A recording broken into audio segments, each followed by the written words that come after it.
Everyone, very good morning to all of you. दिन की शुरुआत करेंगे 28 जून 2023 के करंट अफेयर के साथ। हर एक क्वेश्चन इंपॉर्टेंट है, इसलिए पूरा वीडियो अंतिम तक ध्यान से देखिएगा।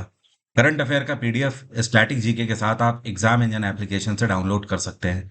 जब भी आप एग्जाम इंजन को डाउनलोड करें तो 5 स्टार रेटिंग देना ना भूलिए। शुरू करते हैं आज का वीडियो, लेकिन सबसे पहले बात करेंगे कल के क्वेश्चन की। कल मैंने आपसे एक डायरेक्ट स्टैटिक जीके का क्वेश्चन पूछा था और मेरा सवाल आपसे यह था कि इनमें से किसको उड़न परी के नाम से जाना जाता है। तो सही आंसर है पीटी उषा। पीटी उषा दरअसल, जब भी महिला धावकों की बात आती है तो पीटी उषा भारत में सर्वोच्च नाम है उस क्षेत्र में। इस वजह से इनको उड़न परी का नाम दिया गया, क्योंकि ये अपने टाइम में बहुत बड़ी और ऐसी स्प्रिंटर थी जिन्होंने पूरे दुनिया भर में भारत का नाम रोशन किया है। अब शुरू करते हैं आज के करंट अफेयर। ये कौन सा राज्य है जहां पर पहली अंडर वाटर टनल का निर्माण किया जाएगा? तो ये है आसाम। आसाम के अंदर एक ऐसी टनल बनाई जा रही है जो कि ब्रह्मपुत्र नदी का उत्तरी छोर, मतलब नॉर्थ और साउथ, दोनों को कनेक्ट करने का काम करेगी। इस टनल के लिए आसाम सरकार ने और केंद्र सरकार ने मिलकर 6,000 करोड़ की धनराशि आवंटित करी है। मतलब ये जो पूरी टनल पानी के नीचे बनेगी, इसको बनाने में 6,000 करोड़ की धनराशि लगेगी। अभी हाल ही में इसका शिलान्यास चीफ मिनिस्टर हिमांता बिस्वा शर्मा के द्वारा किया जा रहा है और इसका इनॉग्रेशन अगले ही सप्ताह में हो जाएगा, 4 जुलाई को। तब से ये बनना चालू होगी और इसको बनने में ऑलमोस्ट 2 से 3 साल का समय लगेगा। आसाम में इस टाइम पे गवर्नर कौन है? ये हैं गुलाब चंद कटारी। क्या नाम है? गुलाब चंद्र कटारी। महाराष्ट्र में एकनाथ शिंदे की सरकार है, गुजरात में भूपेंद्र पटेल की सरकार है और पश्चिम बंगाल में ममता बनर्जी की सरकार है। ये कौन से भारतीय सिंगर हैं जिनको अभी हाल ही में बर्मिंघम सिटी यूनिवर्सिटी की तरफ से डॉक्टरेट से सम्मानित किया गया है? इन्होंने म्यूजिक के क्षेत्र में जो उत्कृष्ट कार्य किया है और आर्ट के क्षेत्र में अपना जो योगदान दिया है, इसके लिए इनको डॉक्टरेट से सम्मानित किया गया है। तो ये भारत की म्यूजिक क्षेत्र के आन बान शान शंकर महादेवन है। शंकर महादेवन के द्वारा एक नहीं, बहुत सारे ऐसे यादगार गीत गाए गए हैं जो कि अपने आप में ही बहुत बड़े माइलस्टोन हैं। आपको पता होना चाहिए, 90s के लोग जानते हैं, इन्होंने एक ब्रीथलेस सॉन्ग गाया हुआ है, मतलब बिना एक सांस से, केवल एक सांस में इन्होंने पूरा गाना गाया हुआ है। इसके अलावा ये अचीवमेंट किसी और के पास नहीं है। इसके अलावा बहुत सारे और भी इनके फेमस गाने हैं, जैसे कि लक्ष्य का गाना है और मितवा सॉन्ग हो गया। ये सारे इनके बहुत ही फेमस गीत हैं। तो एक म्यूजिक जगत में बहुत बड़ा नाम शंकर महादेवन, जिनको सम्मानित किया गया है। 2019 में भारत सरकार के द्वारा इनको पद्मश्री से भी सम्मानित किया गया था। जब इन्होंने अपने करियर की शुरुआत करी थी तो उस टाइम पर इन्होंने एक म्यूजिक अपना ट्रायो ग्रुप स्टार्ट किया था, जिसको शंकर एहसान लॉय के नाम से जाना जाता था। तो शंकर इनका नाम है, दूसरे व्यक्ति एहसान और तीसरे लॉय। इन तीनों ने मिलकर अपना बैंड स्टार्ट किया था। अगला क्वेश्चन है, प्रधानमंत्री नरेंद्र मोदी को यह कौन सा देश है जिसकी तरफ से highest state honour order of the Nile award से सम्मानित किया गया है? तो पीएम नरेंद्र मोदी को अभी हाल ही में सम्मानित किया गया है इजिप्ट की तरफ से। मिस्र सरकार की तरफ से हाईएस्ट स्टेट ऑनर से सम्मानित किया गया है और इजिप्ट के राष्ट्रपति ये हैं, इनका नाम है अब्दुल फतेह अल सीसी। क्या नाम है? अब्दुल फतेह अल सीसी। आपको पता होना चाहिए, प्रधानमंत्री नरेंद्र मोदी केवल भारत में ही नहीं, पूरे दुनिया में अब इकलौते ऐसे व्यक्ति बन चुके हैं जिनको सबसे ज्यादा हाईएस्ट स्टेट ऑनर से सम्मानित किया गया है। आज तक प्रधानमंत्री नरेंद्र मोदी को 13 देशों ने हाईएस्ट सिविलियन ऑनर से सम्मानित किया है, जिसमें से अमेरिका भी है, पलाऊ है, फिजी है। इसके अलावा award of the US armed forces हो गया, यूनाइटेड अरब अमीरात, रशिया, मालदीव, फलस्तीन, अफगानिस्तान, सऊदी अरेबिया। ये वो सारे देश हैं जिन्होंने पीएम नरेंद्र मोदी को हाईएस्ट स्टेट ऑनर से सम्मानित किया हुआ है। अगर इस साल की बात करें 2023 की, तो इस साल में पीएम नरेंद्र मोदी को 13 में से 4 हाईएस्ट सिविलियन ऑनर मिले हैं। एक तो Palau, Fiji, Papua New Guinea और अब चौथा है इजिप्ट। इजिप्ट की कैपिटल है कायरो, फिजी की कैपिटल है सुआ, सऊदी अरेबिया की कैपिटल है रियाद और अमेरिका की कैपिटल है वॉशिंगटन। अभी हाल ही में एक एक्सरसाइज कंडक्ट करी गई है और इसका नाम है रन विजय। तो ये जो रन विजय एक्सरसाइज है, इनमें भारतीय वायुसेना की तरफ से कौन से लड़ाकू विमानों ने हिस्सा लिया है? तो इसमें सुखोई 30S का यूज किया गया है। और ये जो रन विजय एक्सरसाइज है, इसमें सारी इंडियन आर्म्ड फोर्सेस ने हिस्सा लिया है, मतलब इंडियन एयरफोर्स ने भी हिस्सा लिया, इंडियन नेवी के भी लड़ाकू विमानों ने हिस्सा लिया है और इंडियन आर्मी ने भी हिस्सा लिया है। ये एक इस तरीके की ट्राई एक्सरसाइज थी जिसमें आपस में कोऑर्डिनेशन को लेकर मेन समझदारी और तकनीकी को किस तरीके से बैटल ग्राउंड में उतारा जाएगा, उसकी यहाँ पर एक्सरसाइज करी गई है। अभी हाल ही में एशियन डेवलपमेंट बैंक के द्वारा कितनी धनराशि बांग्लादेश के लिए आवंटित करी गई है, और बांग्लादेश को यह पैसा एशियन डेवलपमेंट बैंक ने इसलिए दिया है कि बांग्लादेश के अंदर चट्टोग्राम से लेकर कॉक्स बाजार तक के बीच में डुअल गॉज रेलवेज की स्थापना करी जाएगी। मतलब कहने का आप ऐसा समझ लो, चट्टोग्राम से लेकर कॉक्स बाजार के बीच में पूरी रेलवे लाइन बिछाई जाएगी, जो कि डुअल गॉज बेस्ड होगी। और इसकी खास बात यह होगी कि इसमें आगे आने वाले टाइम में फ्यूचरिस्टिक ट्रेनें भी चल पाएंगी। तो एडीबी ने इनको $400 मिलियन की धनराशि आवंटित करी है। ध्यान रखिए, ये लोन है, ये इनको वापस चुकाना होगा बांग्लादेश सरकार को। और एडीबी की स्थापना 1966 में करी गई थी। एशियन डेवलपमेंट बैंक का हेडक्वार्टर है मनीला, फिलीपींस में पड़ता है। और एडीबी के प्रेसिडेंट कौन है? ये हैं इस टाइम पे कौन? मसात्सुगु असाकावा। क्या नाम है? मसात्सुगु असाकावा। और एडीबी के दुनिया भर में 68 मेंबर कंट्रीज हैं। ज्यादातर एशियन कंट्रीज ही इसके मेंबर हैं। और इस टाइम पे बांग्लादेश में शेख हसीना की सरकार है। इनकी पार्टी का नाम है अवामी लीग। बांग्लादेश में राष्ट्रपति कौन है? इनका नाम है मोहम्मद शहाबुद्दीन चुप्पू। क्या नाम है? मोहम्मद शहाबुद्दीन चुप्पू। अभी हाल ही में देखिए है क्या, अमेरिका का जो ईस्ट कोस्ट है ना, जो कि जैसे आप इधर देखो मैप में, ये है अमेरिका, ठीक है। अ, और ये नॉर्थ अमेरिका है मान लो। अब ये पूर्वी रीजन है इनका। तो ये जो पूर्वी रीजन है, ये आपका यूज किया जाता है। अब इधर है भारत, एशिया रीजन है। तो भारत से अमेरिका के बीच में जितना भी पानी के रास्ते से ट्रेड होता है, वो सब ईस्ट कोस्ट में ही अमेरिका उसे रिसीव करता है। तो इस ईस्ट कोस्ट में इंडियन इकोनॉमिक ट्रेड ऑर्गेनाइजेशन की तरफ से डायरेक्टर के रूप में किसको अपॉइंट किया गया है? तो जो आपको पिक्चर में दिखाई दे रही हैं, इनका नाम है नूतन रुंगटा। क्या नाम है? नूतन रुंगटा। भारतीय मूल की हैं, अभी इसका पदभार संभालेंगी। जो यहाँ पर मौजूद इंडियन इकोनॉमिक ट्रेड ऑर्गेनाइजेशन है, यही सारा कुछ भारत और अमेरिका के बीच में ट्रेडिंग को देखते हैं। मतलब कहने का, भारत के बाजार से जितना भी माल वहां पर बिकने जाता है और अमेरिकी बाजार से जितना भी माल वहां से भारत के बाजार में बिकने आता है, उन सब के बीच में इंडियन इकोनॉमिक ट्रेड ऑर्गेनाइजेशन काम करती है। अभी हाल ही में भारत और अमेरिका के स्ट्रैटेजिक एंड पार्टनरशिप फोरम के बोर्ड ऑफ डायरेक्टर्स में किसको शामिल किया गया है? तो जो आपको पिक्चर में दिखाई दे रहे हैं, इनका नाम है माइकल मीबाक। क्या नाम है? माइकल मीबाक। और ये कौन है? ये मास्टर कार्ड के सीईओ हैं। पूरे दुनिया में मास्टर कार्ड फाइनेंस सेक्टर में एक बहुत बड़ा नाम है। तो इनके सीईओ ने अभी भारत और अमेरिका के स्ट्रैटेजिक एंड पार्टनरशिप फोरम को ज्वाइन किया है।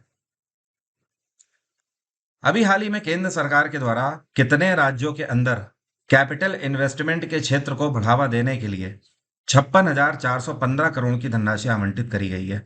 मतलब आप ऐसे समझ लो, ये पैसा राज्यों को इसलिए दिया गया है केंद्र सरकार की तरफ से कि इस पैसे की मदद से राज्य सरकारें अपने नागरिकों के लिए योजनाएं लागू कर सकें। और इसमें राज्य सरकारों पर निर्भर करता है कि वो कैसी योजना लागू करना चाहते हैं। जैसे कि रोजगार देना चाहें तो रोजगार के लिए योजनाएं, हेल्थ सेक्टर में कोई योजना लागू करना चाहें, या महिलाओं के वेलफेयर के लिए लागू करना चाहें, ये राज्य सरकारों पर डिपेंड करता है। लेकिन केंद्र सरकार ने धनराशि आवंटित कर दी है, और ये टोटल 16 राज्यों के लिए आवंटित करी गई है। पूरी लिस्ट मैंने यहाँ पर दे रखी है। और इन 16 राज्यों में सबसे ज्यादा पैसा मिला है बिहार को।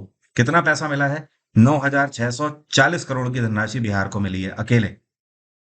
और सबसे कम पैसा मिला है सिक्किम को। ऑब्वियस सी बात है, सिक्किम में पॉपुलेशन भी सबसे कम है। तो 388 करोड़ की धनराशि सिक्किम को मिली होगी।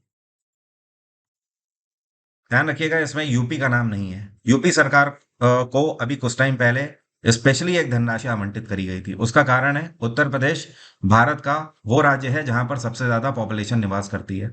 करीब 24 करोड़ से ज्यादा पॉपुलेशन भारत की उत्तर प्रदेश में निवास करती है।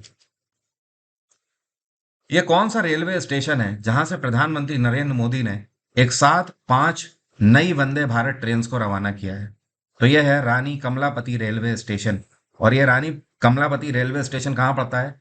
यह पड़ता है मध्य प्रदेश के भोपाल में। अब समझिएगा, ये 5 वंदे भारत ट्रेन कहाँ से कहाँ तक चलाई गई हैं। 2 तो भोपाल से ही चलेंगी, एक चलेगी भोपाल से लेकर इंदौर तक, ठीक है। और जो दूसरी चलेगी, ये भोपाल से चलेगी जबलपुर तक, ठीक है। तो ये 2 तो हो गई एमपी के अंदर, और दोनों की कनेक्टिविटी भोपाल से है। अब बाकी बची तो 3 ट्रेनें हैं। ये कहाँ से कहाँ तक?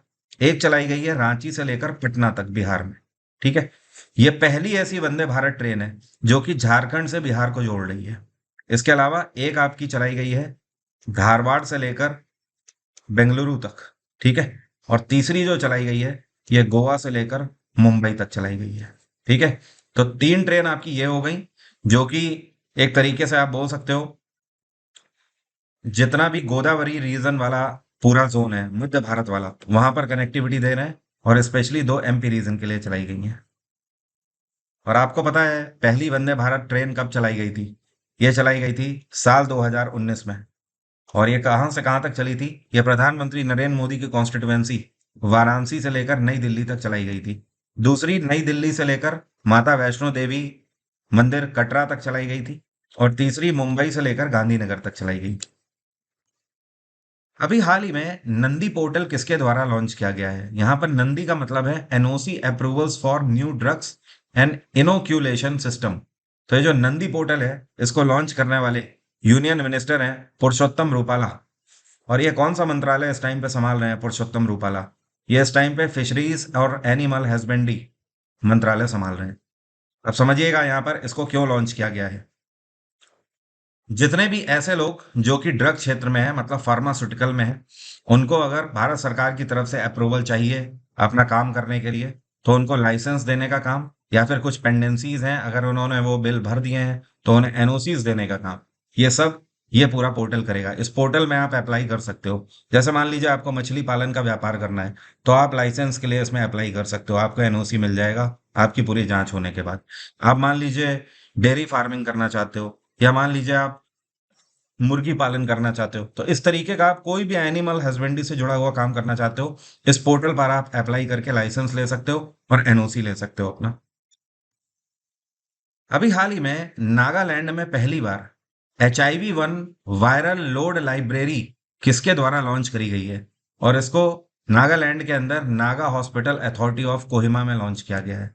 तो इसको जो लॉन्च करने वाले व्यक्ति हैं इनका नाम है वाई की खेतो सेमा। क्या नाम है? वाई की खेतो सेमा। अब ये हैं कौन? ये नागालैंड के अंदर हेल्थ एंड फैमिली वेलफेयर के चेयरपर्सन हैं और सेक्रेटरी भी हैं, वाई की खेतो सेमा, ठीक है। अब ये जो इन्होंने लॉन्च किया है, ऑब्वियस सी बात है ये एक ऐसी लेबोरेटरी है जहां पर HIV से जुड़े हुए कई सारे रिसर्च एंड डेवलपमेंट किए जाएंगे, वैक्सीन्स को डेवलप करने का काम यहाँ पर किया जाएगा। नागालैंड में गवर्नर कौन है? यह है ला गणेशन। क्या नाम है? ला गणेशन। अभी हाल ही में world table tennis contender tournament title 2023 का आयोजित किया गया। तो इसमें विमेंस डबल, ये कौन सा पेयर है जिसने इसे जीता है? तो ये भारतीय विमेंस डबल पेयर है जिसने इसे जीत लिया है। और ये है सुतीर्था मुखर्जी और आयिका मुखर्जी। इन दोनों ने इस बार जीत लिया है world table tennis contender tournament 2023। और इन्होंने जिनको हराया है वो जापानीज जोड़ा है, जापान का पेयर है। और इनका नाम क्या है? इनका नाम है मियू किहारा और दूसरे हैं मीवा हरिमोतो। इन दोनों को हराया है भारतीय पेयर ने। वर्ल्ड ड्रग डे कौन सा दिन मनाया जाता है हर वर्ष? ड्रग दिवस हर साल 26 जून को मनाया जाता है। इस दिवस को मनाने के पीछे का मेन उद्देश्य यह है कि लोगों में अवेयरनेस हो ड्रग को लेकर, कि ड्रग अच्छी चीज नहीं है और कहीं पर भी आप इसे कैरी ना करें। इवन अगर कोई इसे सपोर्ट कर रहा है तो आप उससे दूरी बनाकर रखें। इवन आप उसे भी अवेयरनेस उससे भी शेयर करें। तो इस वजह से ये दिवस मनाया जाता है। एंड साथ में इलिसिट ट्रैफिकिंग, ड्रग एब्यूज करना, इन सारी चीज़ों के बारे में आपको पता होना चाहिए, क्योंकि आजकल जो युवा वर्ग है काफ़ी सारा, वो इससे अवेयर नहीं है और इसकी तलाश में वो गलत राह में चला जाता है। इस दिवस को यूनाइटेड नेशंस के द्वारा पहली बार 1987 में लॉन्च किया गया था। United Nations international day in support of victims of torture कौन से दिन मनाया जाता है? यह दिवस भी 26 जून को अभी हाल ही में मनाया गया। इस दिवस को मनाने के पीछे का उद्देश्य यह है कि अगर सोसाइटी में आपके आसपास कहीं पर भी किसी के साथ कोई टॉर्चर हो रहा है, फिर चाहे वो इंसान हो या फिर पशु हो, हर एक के लिए आपको अवेयरनेस होनी चाहिए। आप उसका विरोध करें। किसी के साथ भी टॉर्चर ना हो रहा हो। अगर आप टॉर्चर होता देखते हैं तो उसके लिए आवाज़ उठाएं। जैसे कि आपको टोल फ्री नंबर दिए गए हैं। किसी के घर में अगर डोमेस्टिक वायलेंस हो रहा है, आपके कानों में आवाज़ पड़ रही है, तो आप एटलीस्ट पुलिस को तो इन्फॉर्म कर ही सकते हैं। अगर कोई पशु के साथ टॉर्चर कर रहा है तो आप उसे रोक भी सकते हो। इस दिवस को सबसे पहले 1997 में यूनाइटेड नेशन जनरल असेंबली के द्वारा लॉन्च किया गया था। अब मेरा आज का सवाल आपसे, आप में से कितने लोग बता सकते हैं इन चारों में से सीक्वेंशियल एक्सेस मेमोरी का एग्जाम्पल कौन सा है? कंप्यूटर का क्वेश्चन है, देखता हूं कितने धुरंधर इसका आंसर दे पाते हैं। एक बहुत बड़ा अनाउंसमेंट है आपके लिए। एमटीएस में आप सभी को पता है 12,523 पोस्ट हैं इस बार, और लगभग लगभग ये आपके लिए गोल्डन अपॉर्चुनिटी है। अगर सीजीएल का पेपर अच्छा नहीं हुआ तो आपके साथ क्या होगा? तो एटलीस्ट आपके हाथ में नौकरी होनी चाहिए। मैं आपको हमेशा से बोलता हूँ, नौकरी छोटी हो या बड़ी हो, जरूरी नहीं है कि आपकी किस्मत में अधिकारी बनना ही लिखा हो। आपके पास प्रायोरिटी इस टाइम पर यह होनी चाहिए कि आप नौकरी लें। आपके पास कोई चुनाव करने का ही इस स्थिति नहीं है इस टाइम पे। क्या आप ये सोचो कि मैं सिर्फ अधिकारी बनूंगा? इस वजह से एमटीएस में अच्छा मौका है। 12,553 वैकेंसीज हैं। केवल 2 महीने का टाइम है, 1 सितंबर से पेपर चालू है। और जी तोड़ इस बार मेहनत कर दो। 2023 में नौकरी हाथ में लेकर जाना ही जाना है। पूरा बैच एग्जाम इंजन पे लॉन्च कर दिया है, जिसमें मैथ्स, रीजनिंग, जीएस और इंग्लिश सारी की सारी हैं। 200 से ज़्यादा रिकॉर्डेड क्लास हैं। आपको किसी का वेट करने की ज़रूरत नहीं है कि कब आएगा टीचर पढ़ाएगा, मेरा बैच पहले ख़त्म हो पाएगा कि नहीं हो पाएगा। एक ही बार में आप सारी रिकॉर्डेड क्लासेस दे सकते हो। इसमें फ्री में मैं आपको क्या दे रहा हूँ एक्स्ट्रा में? फ्री कंटेंट में 15 पीवाईक्यू प्रैक्टिस क्लासेस आपको दे रहा हूँ, जिससे कि पहले आप पूरी थ्योरी कर लो और उसके बाद आपकी क्वेश्चन प्रैक्टिस हो जाएगी। ये मेरा वादा है आपसे, इस बार एमटीएस में सिलेक्शन रुकने नहीं वाला है अगर आप इस बैच से कर लेते हो तो। साइंस की पूरी मैगजीन हिंदी और इंग्लिश में आपको फ्री में मिल रही है। स्टैटिक जीके की भी पूरी मैगजीन हिंदी और इंग्लिश में दे रहा हूँ, और करंट अफेयर की 2023 की अपडेटेड मैगजीन हिंदी और इंग्लिश में दे रहा हूँ। उसके बाहर भी कुछ नहीं बनेगा। कंटेंट केवल क्रीम है जिससे आपका सिलेक्शन होगा। इवन 2 जुलाई तक अगर आप इस बैच में एनरोल कर रहे हैं तो 40% का ऑफ है। उसके बाद ये ऑफ खत्म हो जाएगा, फिर आप बैच बिना ऑफ के ही ले पाएंगे। आज की बात यहीं तक रहेगी। Thank you so much, have a nice day, take care, bye bye. आपका दिन मंगलमय हो।